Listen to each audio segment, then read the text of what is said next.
Now I'm good. All right. Welcome, ladies and gentlemen, to Logically Faithful, where we are engaging culture redemptively and addressing suffering productively, primarily through evidence, psychology, philosophy, science, anthropology, and in this particular case, maybe scientific enterprise of dealing with a geophysicist who has been studying this kind of thing for over, was it 20 or 30 years, Dr. Ross? That's right, about 4 decades worth. 40 decades. Wow, that's amazing. Well, let me go ahead and give you your proper introductions.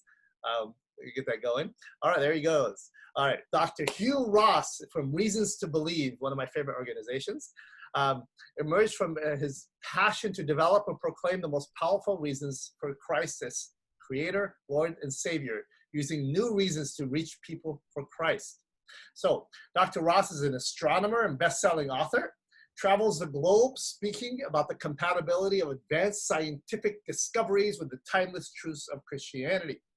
His organization, Reasons to Believe, is dedicated to demonstrating a variety of resources and events and science and biblical faith, that science and biblical faith are allies and not enemies. So he has a multiple author of multiple books, including The Improbable Planet, Navigating Genesis, Hidden Treasures in the Book of Job, Why the Universe is the Way It Is. And of course, we're going to be dealing with the historical Adam today. But before we do that, Hugh Ross just came out with a new book, Weathering Climate Change. Is that what it is? Weathering Climate Change, a Fresh Approach. Congratulations on the new book, Doctor. Well, thank you. And like the rest of my books, you can get a free chapter at reasons.org/Ross. Great. Can you give us an overview? What did you come up with that, in that book regarding the climate change issue? Well, I put it in the historical context of what's been happening over the entire age of the Earth, and making the point that the past 9,500 years is unprecedented in its extreme climate stability. Mm-hmm. So I want people to appreciate that this period of climate stability we have had is an extreme exception. And literally, it's stable to plus or minus 0.65 degrees centigrade. So far more stable than what we thought even 3 years ago. So I talk about all the fine tuning that's necessary to open up this brief window of extreme fine tuning. But I also talk about how we can extend that fine tuning stability while we enhance the global economy. Because that's kind of where the controversy is today. We either stabilize the climate or we enhance our economy. Right. I'm saying we're not between a rock and a hard place. We can do both. And that's really how you're going to motivate people, telling people to limit their standard of living to a third of what they're used to. That's a hard sell. That's never going to happen. But if you can tell them, hey, if you do these things, it'll actually enhance your economic well-being. At the same time, it'll stabilize the climate and be of most benefit for the rest of Earth's life. Who's going to vote against that? No. Even you got both people, conservatives and liberals, on both sides of the fence on that one. But you have the issue of whether it's artificial or primarily Indochina or not. I imagine you get into these issues in the book. Yeah, I do. I make the point that natural cycles are cooling the planet, and cooling it quite dramatically. But human activity, human civilization has been warming the planet. And for a period of 9,500 years, those two have been in balance. Human activity has warmed it by the same degree the natural cycles have been cooling it. The last 70 years, human activity is now superseding the natural cooling. So we are seeing global warming, only 1 degree centigrade so far, but yeah, we don't want it to go up another 2 degrees centigrade, because if that happens, what we know from the ice age cycle, it rapidly leads to an ice age. That's kind of a paradox. Global warming always leads to global cooling. And that's because if you warm the planet too much, you melt the polar ice cap. And when you melt the polar ice cap, instead of sunlight being reflected with 60% efficiency off of the Arctic Ocean, it becomes reflected by only 6% efficiency. All that extra absorbed heat from the sun produces snow that falls on Siberia and Canada. The only reason Canada and Siberia today are not covered with thousands of feet of ice, they don't get enough precipitation. They're deserts. But if we were to double the rainfall or snowfall over those regions, they quickly become covered with thousands of feet of ice, and that cools the whole planet. Hmm. Interesting. Well, we'll look forward to that in the book. All right. So today I would like to discuss with you the historical atom. So to get to the nitty-gritty of that, thank you for dealing with this very controversial issue. So according to Genesis chapter 2:7, and all the Genesis account, God formed man from the dust of the ground and breathed into his nostrils the breath of life, and he became a living soul. So God called the first man Adam, and then he created Eve, and then the rolling of the dice of human history began to unfold from there. Polls by Gallup and the Pew Research find that 4 out of 10 Americans believe this account. It's a central tenet of conservative evangelical Christianity, as well as the Christian Reformed Church. The Catholic Church, Orthodox Church are sometimes split on the issue. Some conservative scholars, though, as you well know, Dr. Ross, have come to doubt the historical reliability of the Genesis account of Adam being a historical figure. Particularly, I'm referring to BioLogos, the major Christian organization that tries to reconcile the Bible and or Christian belief and science. And Dennis Venema, Trinity Western University, said the following, that it would be against all the genomic evidence of well-established for the last 20 years to say that Adam was a historical figure. Talk to us, Dr. Ross, regarding this issue. Why is this question so important? And how do you address that with the conundrum on an evolutionary level, with a Darwinian model, specifically in geology, animal behavior, paleontology, molecular biology? All the odds seem to be saying that we are complex organisms arisen from a universal common ancestor, and it can't possibly be one couple. Talk to us about that. Well, we've been engaging the scientists and theologians of BioLogos now for over a dozen years. My colleague, biochemist Fazal Rana, debated Dennis Venema at Trinity Western University. Mm-hmm. So we're very much involved in this. We actually produced a 2 views book with BioLogos and a 4 views book where we were included with them, along with young earth creationists and intelligent design proponents. And back in January, we sponsored a conference at our headquarters on our human origins model, where we invited atheist anthropologists, as well as representatives from BioLogos and other theistic evolutionists to critique our model. By the way, we recorded the whole thing. Okay. Your viewers can watch that at Human Origins Workshop 2020 on our website. So you get to see how well our human origins model stands up under an entire day of critique from unbelievers and theistic evolutionists and evolutionary creationists. But bottom line is, we question the capacity of sampling human genetic diversity today, and based on that sample, determining the ancestral population of human beings. And I'm old enough to remember when those kinds of studies were saying the ancestral population of humans was 1 million. Mm-hmm. And then it dropped to 100,000. Now, when Francis Collins came out with his book, he said 10,000. Right. When my colleague debated Dennis Venema, he was saying 1,200. Recently, when I debated the president of BioLogos, Deborah Harzma, she said we could go as low as 132. May I pause you for a moment? Sure. Many of my readers or listeners, I'm not familiar with this particular debate. Why does it have to be why is the evidence against the mitochondrial Eve or historical Adam? Why do they say that it's a combination of a group of a population that the original man and woman stem from?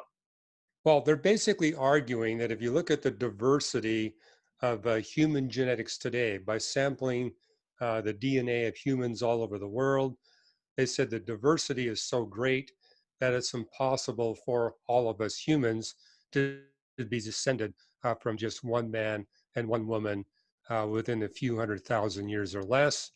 And they're arguing that it has to be probably in the thousands. And we've responded both in our book, Who is Adam, and in several articles, Right. that sampling the DNA of a present population is fundamentally useless in determining an ancestral population. We basically cite studies where they've done that with animals. in particular where they've done it with horses, where they've done it with sheep, they've done it with orangutans. And what you discover is you come up with inconsistent results. That we cite one atheist anthropologist who basically concluded in his paper that looking at present day genetic diversity has no value in determining an ancestral population. However, we have found when we have engaged theistic evolutionists and atheistic anthropologists that they respond well when we point out, well, when a woman is born, a human woman, she Yes. is born with all of her reproductive eggs intact. And so when God created Eve, he could have created all of her reproductive eggs genetically distinct from one another. And after all, it tells us in Genesis 5 that Eve is a mother of us all. I find it interesting that it references Eve as opposed to Adam. Mm. And so if God created Eve with genetically distinct eggs, you could explain virtually any degree of human diversity today, given that we're descended from one man and one woman. But we also stand by our conclusions that looking at present day DNA, you're basically having to assume an evolutionary model of naturalistic common descent to derive the ancestral populations that are in the thousands. And so you're basically using a circular argument. You're assuming naturalistic common descent and trying to prove it with this number, but we're saying, what if the assumption's not correct? If we're specially created, then the numbers you get are basically meaningless. So that's kind of a sample of the debate we've been having. Okay. And it's also been a biblical debate. What I appreciate about our friends of BioLogos, they will say, well, we could interpret Genesis 2, the passage you quoted, that we came from the dust. And basically they make the point, well, every element heavier than helium basically comes from stars. You heard Carl Sagan make the comment, we're all made out of stardust. Yes. And so they're commenting that maybe that text actually allows for naturalistic common descent origin of Adam and Eve, because everything comes from the dust of the earth in either model. Our response, however, is if you actually look at the Hebrew verbs that are used in Genesis 1 and Genesis 2 for God making Adam and Eve, it's three verbs, bara, asa, yatsar. And all three of those verbs imply God's direct supernatural intervention. I would agree with my friends of BioLogos if the word was haya, let there be, which you do see in a couple of places in Genesis chapter 1, in terms of what happens to the atmosphere and what happens to the continental land masses. With respect to Adam and Eve and humans, it does not use that verb. It uses bara, asa, yatsar. And what And our particular friend, yeah, Genesis go ahead. passage, excuse me, what particular Genesis passage you're referring to so people can know? It's the one you're talking about, Genesis 2:7, where it talks about God created Adam from the Okay. dust of the earth. Ah, that And they're metaphor. basically, Okay. yeah, they're basically focusing on dust and saying that permits a variety of interpretations. However, when it says that God created, that's the verb yatsar, which is kind of a Hebrew combination of the definition of a sa and a bara. And actually, when you look in Genesis chapter 1, it says that God made humans and he created humans. Mhm. I've argued in my book, Navigating Genesis, that that is making the point. There is something about us human beings that God manufactured by direct intervention from material that already existed. And that would refer to our physical body.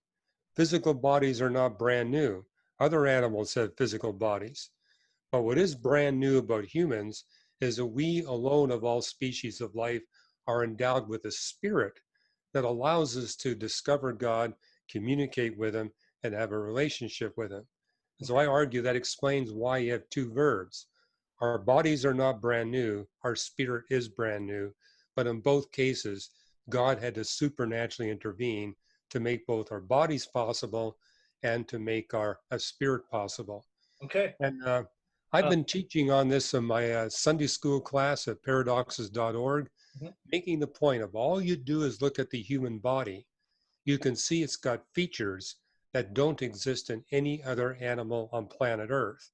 And so I use that as an argument that we can't simply be the product of common descent naturalistic evolution because we don't see analogies to a lot of the anatomical features we see in human beings.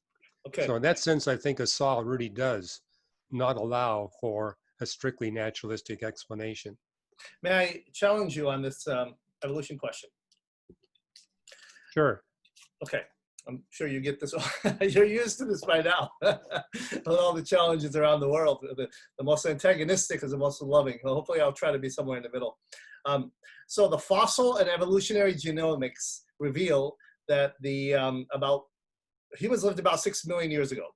Along the evolutionary branch to humans, there are approximately 6,000 transitional fossils.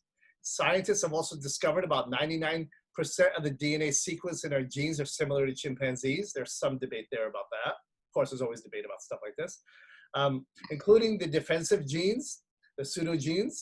This is in our own families as well. In addition to archaeological record discloses that humans who behaved like us, creating our sophisticated tools, intentional burials, appeared approximately 50,000 years ago. Burying the dead with items needed for afterlife signifies religious belief. Finally, science has found that genetic variability among all peoples today is quite small and indicates that we descended from a group of about 10,000. So all this seems to indicate evolutionary Darwinian models among the general academic elite around the world, regardless of your academic institution, secularly speaking. So you're arguing some of these presuppositions are off or wrong. Why? Why? Because I can cite articles written by people who are not believers in the scientific literature that dispute those claims that you've been talking about. Give us some. Well, for example, you were mentioning how there's papers published saying Neanderthals had control over fire, they were burying their dead, they were making jewelry, they were making musical instruments, they were engaged in sophisticated art, and they were conducting funeral services. All those papers, their conclusions have been disputed in the same journals in which they were published. So this is an area of debate. And we're actually coming out with a book on evolution. It's not ready yet. It'll be out in the fall. But we had one of the world's top anthropologists write 5 chapters in that book, Sue Dykes. She passed away recently, but not before she wrote these chapters. And basically what she does in that chapter is take you through the scientific literature and basically make the point. These papers are written by physical anthropologists that are reading into the data what they want to see. But if you actually look at the data, it's a stretch to take it the degree they did. I'll give you an example. Where do biologists and modern paleontologists and evolutionary specialists get it right? Well, it's interesting that even physical anthropologists who are committed atheists strongly dispute these claims and have published in the literature making those points. I mean, for example, the basis for claiming that there was some kind of funeral service being conducted by the Neanderthals is the fact that they find parts of a Neanderthal skeleton and 20 feet away, they find flower pollen. And so they can claim, well, this was a group of Neanderthals sitting around this dead Neanderthal and they were throwing flowers on top of the dead body. Well, it's a possible interpretation, but it could be that that pollen is there without any reference to any burial of the Neanderthal whatsoever. The fact that they're 20 feet apart may be completely coincidental. And moreover, you're dealing with part of the skeleton, not the whole skeleton. And there is no other evidence to sustain the idea that they were having a burial service. And moreover, I would argue you want to compare these kinds of claims what we see in animal behavior. So for example, it's well documented that in a herd of elephants, when the matriarch elephant dies, all the other elephants in the herd will circle around the dead matriarch and pile straw over her body until she's completely covered. This is not a funeral service. It's basically these elephants expressing their grief over the matriarch that has just passed away. And, I've had pets that have also exhibited that degree of grief. We had a pet dog and a pet cat that were strongly bonded to one another. And when the dog died, that cat grieved for 40 days Hmm. over the loss of that dog. And that's because God created soulish animals, the birds and mammals, with a capacity to express and receive strong emotions. And part of that is grief. I mean, I live in a neighborhood Mhm. where we got coyotes, and for 2 days, I heard a male coyote just howling over the dead body of its female mate, Hmm. and would refuse to eat or go hunting because of the grief that he was experiencing.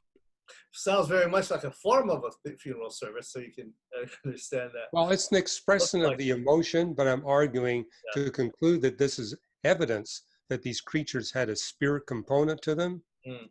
I mean, we don't see any evidence of building temples or erecting idols, anything like that. Well, what about the general evidence within the genomic record, the fossil record, for the biological evolution of human beings from bipedal animals? Not Well, necessarily monkeys per se, but some kind of humanoid form in between. yes, we do agree that there is a sequence of bipedal primate species that precedes human beings, and it extends over about a 6.5 million period before the appearance of humans. However, we point out that if we don't see a linear progression in the cranial brain capacity or a linear progression towards bipedal capability, rather it goes up and down in a chaotic fashion. The one thing we do see, however, is a roughly linear progression in the capacity of these creatures to be able to hunt birds and mammals. And it was actually the uh, anthropologist and atheist Ian Tattersall pointed out to us, have you noticed that these bipedal primates, we only find fossils in Africa, Asia, and Europe, and we find most of them in sub-Saharan Africa. And he says, have you also noticed that when humans show up in these locations, they, they do drive the very animals that they need for civilization to extinction. Mm. But the extinction rate when humans invaded sub-Saharan Africa was only 4.5%, whereas the extinction rate when humans went into Australia was 96%. Mm. So he's basically pointing out, since Australia didn't have any of these animals before human beings, the animals, the birds and mammals that were living there did not have time to be trained. When you see tall bipedal creatures with weapons in their hands, run. Because the Bible tells us that God designed the birds and mammals to come to us, to serve and please us and relate to us. That's their natural tendency. But I think God specially created this sequence of bipedal primates basically to train these birds and mammals.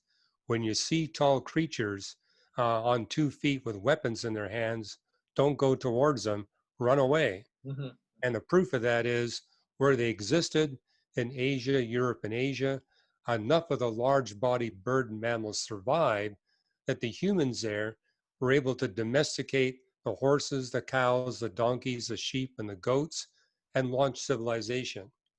Whereas what happened in Australia, they killed them all off. Mhm. And therefore they were stuck in the Stone Age and at a low population level until the Europeans brought to them the animals that they needed. Now, in your book, the Who's Adam, tell us here directly for people who haven't read or who will be interested in reading further. Adam, the historical Adam, as mentioned in Genesis, was he a real, concrete individual like you and I? Yes, that's our position, that he was like us, and that all of humanity is descended from one man and one woman that God specially created. Now, let me ask you further. Let me get deeper into it. One of the criticisms done on your work regarding this is the imago Dei, the very image of God. But you argue in the book that there were pre-human humanoids of some sort before Adam that had very similar characteristics to us, maybe even looked like us at very high levels, but were not made in the image of God. They were different. Do you expand on that thesis for us? Well, that's kind of the biologos position, that there were individuals that were just like us in every physical way you can imagine, same kind of brain, same kind of body, but they didn't have the image of God. And at some point, God took a couple of individuals out from them and breathed into them his spirit, and they became Adam and Eve. So that's kind of their population study, our model. However, I want to be honest in making the point that as we've engaged the scientists and theologians at BioLogos, they actually have quite a wide range of models Okay. of how God takes this large population of humans and selects out an Adam and an Eve from whom we get the image of God. However, our position is there wasn't a population. There was just one man and one woman that God specially created in the garden, and we're all physically descended from that one man and one woman. Now, the pushback against that is they say, well, look at all the genes that we share with the Denisovans and the Neanderthals and the chimpanzees. And they argue that they claim that there's actually deleterious genes or genes that are useless that serve no purpose in both humans and Neanderthals and Denisovans. And they said if they have no purpose or they're deleterious, that only makes sense if they are the product of common descent via naturalistic evolution. Our response to that is, you may think it has no function or that it's deleterious, but what we've learned in genetics is how frequently genes that we thought served no purpose end up serving purpose. And a good example of that is the ENCODE project, where before this big genetic study was done on the human genome, geneticists were saying only 2% of the human genome is functional. The rest of it is useless genes that we inherited through naturalistic evolution. Thanks to the ENCODE project, we know that 80% of what we thought was junk DNA actually serves purpose. And the problem was the geneticists were only looking for purpose in one area. Does the gene code for the building of proteins? Well, that's one function of our DNA, but a much more prevalent function is genes that actually control the development of the human from the time they're conceived until they're about 24, 25 years of age. I mean, we humans have a very long development time, the longest of any animal on the face of the earth. And that requires a huge amount of genes to control that development. So things happen in the right order, right place, and the right sequence. So were there pre-Adamic humanoids before Adam? We do argue there were bipedal primates before humans, but that they were not human. We argue that they have much more similarity with chimpanzees than they do with human beings. Would those We be would the argue that, Neanderthals, Cromagnon mans of our? pardon me? Would those be like the Neanderthals? Yeah, the Neanderthals are considered the most advanced of these bipedal primates that, from our perspective, are not human. And we make the point that if you look at the behavior and the artifacts associated with Neanderthals, they have much in common with the chimpanzees and very little in common with human beings. I think a lot of it is that people fail to realize how sophisticated these chimpanzees are. I mean, like for the evidence that Neanderthals had control over fire, that evidence that I've seen in the scientific literature is no more impressive than what we already see of chimpanzees in the wild. Namely, that when there's a wildfire that breaks out in chimpanzee territory, the chimpanzees will run towards the fire and dump on the fire all these nuts that they're not able to break open with their stone tools, knowing that the fire is going to heat those nuts up to a point, soften the shells, and when the fire is over, they go back they recover all these nuts and they can easily break them open and eat them. So that's an example of an opportunistic response to fire. Right, You right. see a fire, you take advantage of it. That's quite different from building a hearth and actually starting a fire from scratch and then using that fire to bake bread and to do other bakery products. Dr. Uh, Ross, give us some specific lines of evidence, either in paleontology or genomics or other fields, that argue for the historicity of Adam.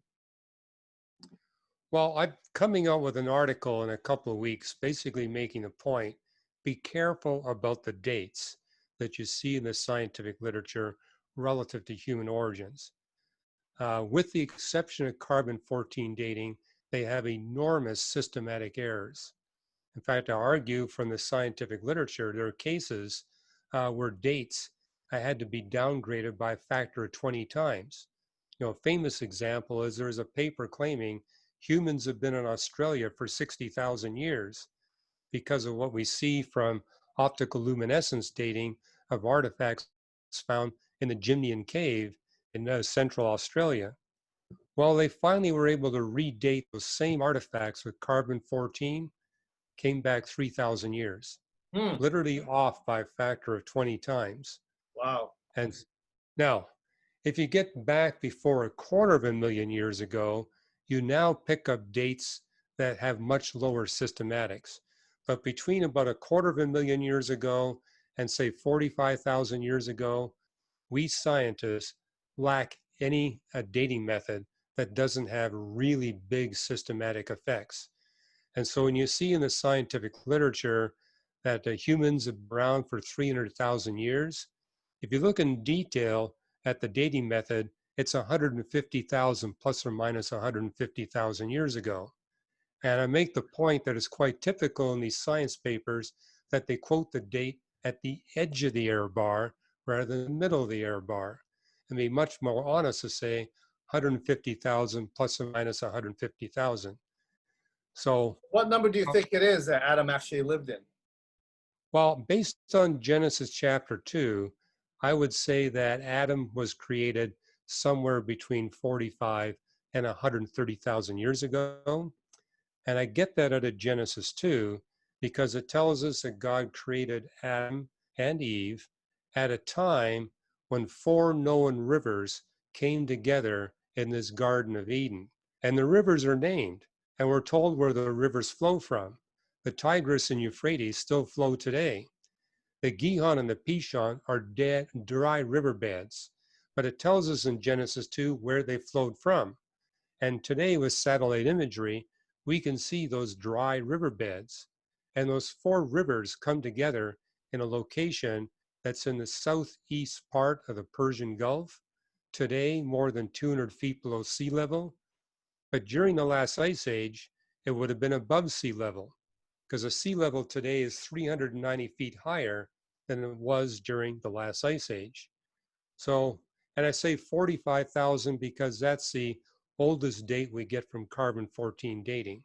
I'm just curious about that because I know my young Earth colleagues will push back on that. It took Adam and his family, who are geniuses, 40, I mean, approximately 30,000 years to start civilization. That seems really odd, to say the least. Well, they need to read Weathering Climate Change, my most recent book. I make the point that what typifies the ice age cycle is extreme climate instability, where the global mean temperature jumps up and down by 12 to 15 degrees centigrade on time scales of just a few centuries. When the climate is that unstable, and moreover, during an ice age, the carbon dioxide level drops down to about 170 to 180 parts per million. And when it gets that low, photosynthesis becomes very inefficient, which means you're not going to get the food production that would you get with today's carbon dioxide level. And with a climate instability, whatever you plant is likely to fail. And so I'm arguing that what these humans were doing during the last ice age is having small farms, 1 or 2 acres, where they would plant 12 to 15 different crops. And of those 12 to 15 crops, most would fail. You may only have 3 crops. And you wouldn't be able to predict which crops are going to fail and which ones are going to survive. And you feed your family and those that do. Same thing with animal husbandry. But why With a take so long to develop civilization? I'm struggling with that one. the Neolithic Revolution, which was started about 11,000 years ago, that did not happen until the climate stabilized.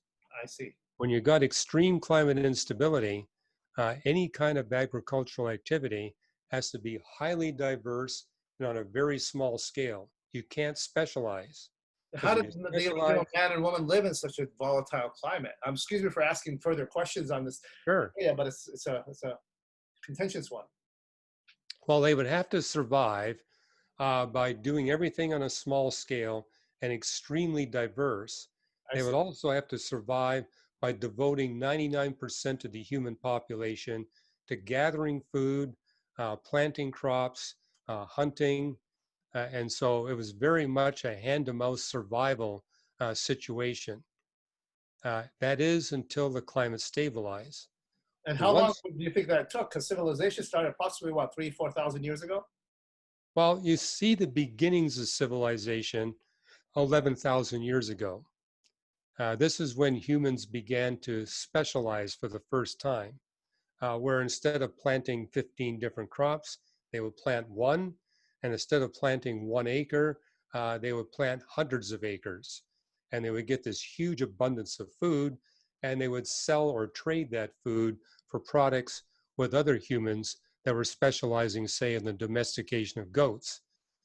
We have evidence now through bones that 11,000 years ago is when humans began to have herds of 1,000 plus goats. Hmm. And so they would specialize on these goats and basically trade the goat products for the grain from people who are specializing in grain. It was also a time when you see the first towns and villages. In these towns and villages, they weren't bothered with trying to come up with food because there was such an abundance of food that they could trade for. And so for the first time, you see a town where 100% of the human activity is focused on making tools and pottery goods. And so they would trade those tools and pottery goods for the grain and for the goat products, the sheep products. And then people began to build transportation systems, and then civilization took off from there. But it couldn't happen unless you had a stable climate. I see. All right. Let's get moving on here with the questions I sent you. Regarding the historical Adam, specifically linked to the exegy of the work of the Apostle Paul, who argues there's a parallel between the new Adam and the old Adam, Jesus Christ being the new Adam, historically speaking, as a real individual, and then Adam being the historical individual in the past. And that sin, in order for it to make sense for us, there has to be rooted into two historically real concrete individuals, Adam and Jesus Christ. Right. Connect to that area where people would argue that death itself came through the first man, and that death being connected to what's called original sin. Unpack that for us.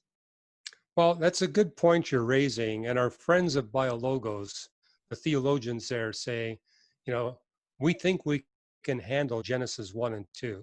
It's the Romans that's the biggest problem for us. And basically, they're realizing if they have this population, then they really have to abandon original sin in some way. Now, to be fair to them, they are claiming all humans today are sinners. But most of them are claiming we did not get it from one man. We got it through a different means, and they have all kinds of different models. But they all admit taking Romans literally, as most Hebrew or Greek scholars do, poses a huge problem for them. Because if you take that text literally, it's saying we all got sin from one man, Adam, and we all experienced physical death from that one man.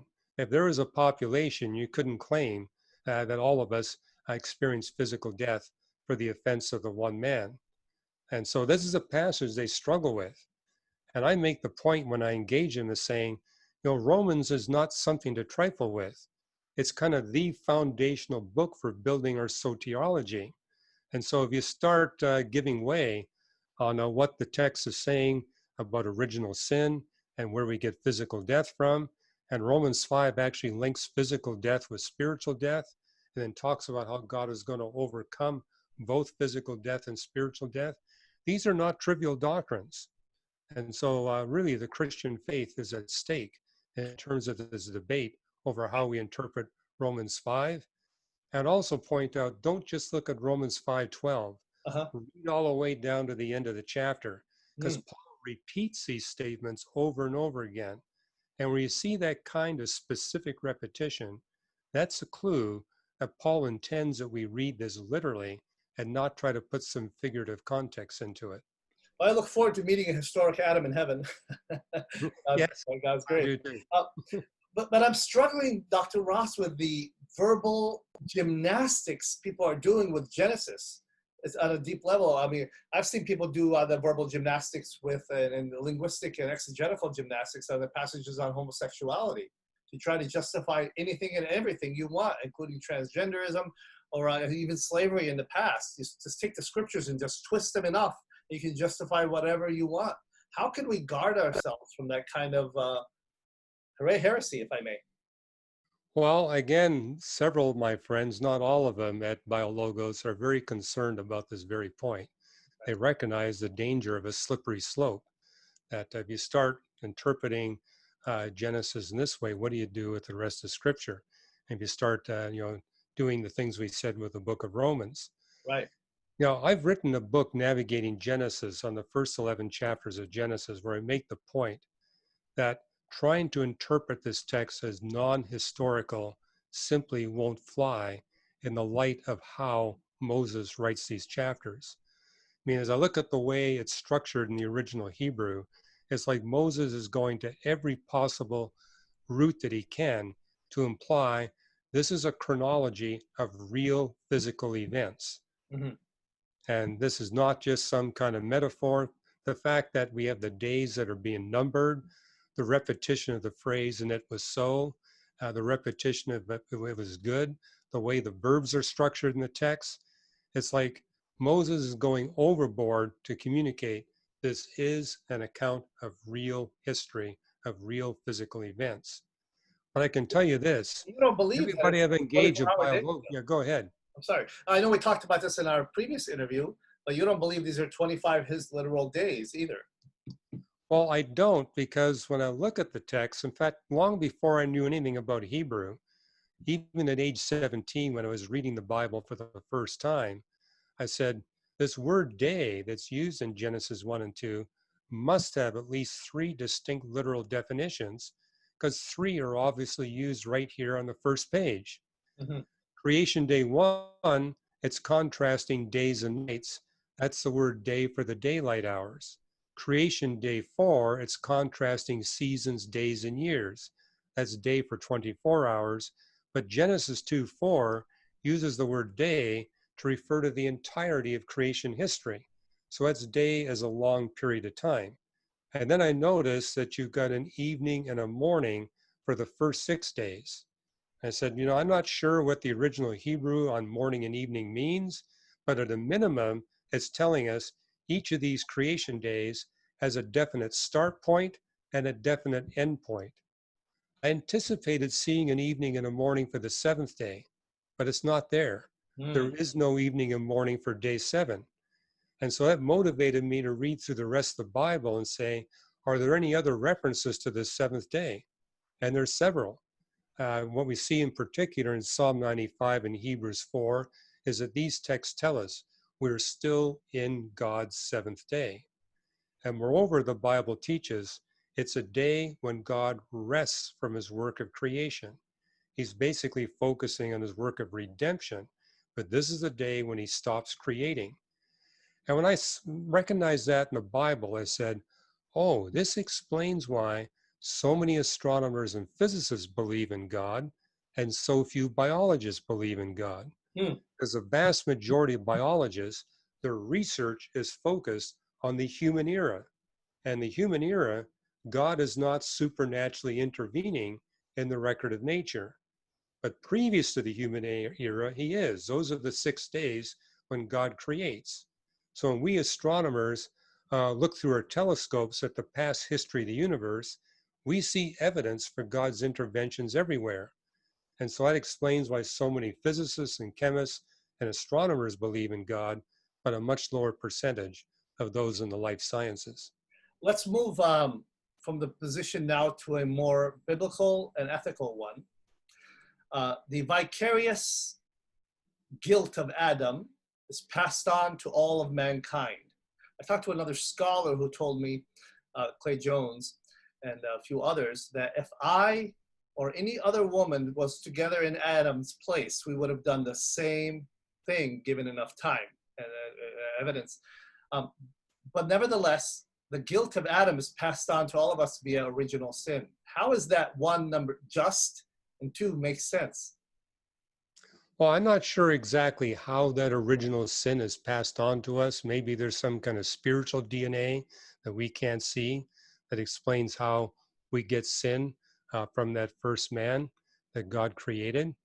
But the Bible is clear that there is a big benefit to that sin that we experience through Adam, namely that it opens up a pathway for eternal security. Mm. I mean, one of the things I wondered when I first read the Bible is, here's this all-powerful being. He could have kept Satan out of the garden.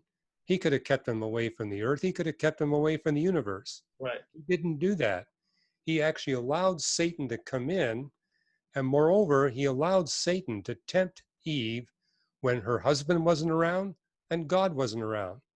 Now, God could have actually stayed right by Eve's side and said, don't listen to that guy. Mm-hmm. He stayed away. And I believe that it was God's purpose all along that Adam and Eve would be exposed to the temptation of Satan.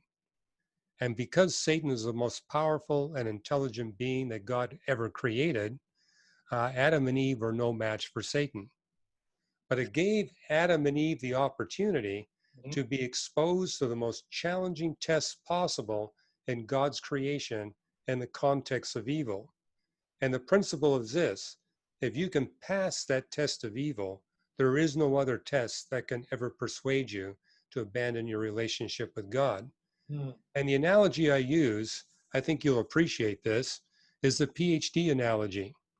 Okay. We both have a PhD degree, and that degree guarantees that we'll never have to be tested again for our competency and our discipline. And the reason why is that we've been exposed to the most challenging tests, so it's pointless to test us again. So once we get the PhD, we're guaranteed no more tests. Well, using that same analogy, God is exposing us to the most challenging tests, and we pass that, no other tests can possibly disturb us. I see. Okay. And I'd like to add one more analogy. Mm-hmm. I remember I showed up at the University of Toronto as a freshman graduate student, Mm-hmm. and there were 13 of us in the freshman class. The professor sat down with us on that first day and said, you 13 are the cream of the crop of Canada's students, and we all know you're committed to work hard, but we're going to put you through a program that is so challenging, no matter how intelligent you are, no matter how hard you work, you will not pass without our help. But our office doors are open. We give priority to our graduate students. If you see an undergrad in there, we'll kick the undergrad out and have you come in. Our doors are open. We are available to you. Uh-huh. And what was interesting, of the 13 of us, only 7 of us got the PhD. Mm. And of those 6, Mm-hmm. I can tell you that at least 2 of them did not take advantage of what the professors were offering. Now, here's the difference. In Christianity, God also tells us this challenge that I'm putting you through is far too difficult for you to pass it in your own strength. You're no match for Satan. And moreover, he's got an army of demons with him. You're no match. But I'm here to help you. And if you come to me for the help that you need, I guarantee you'll pass. Now, my professors at the University of Toronto didn't give me a guarantee. They just guaranteed I wouldn't pass if it didn't come to them for help.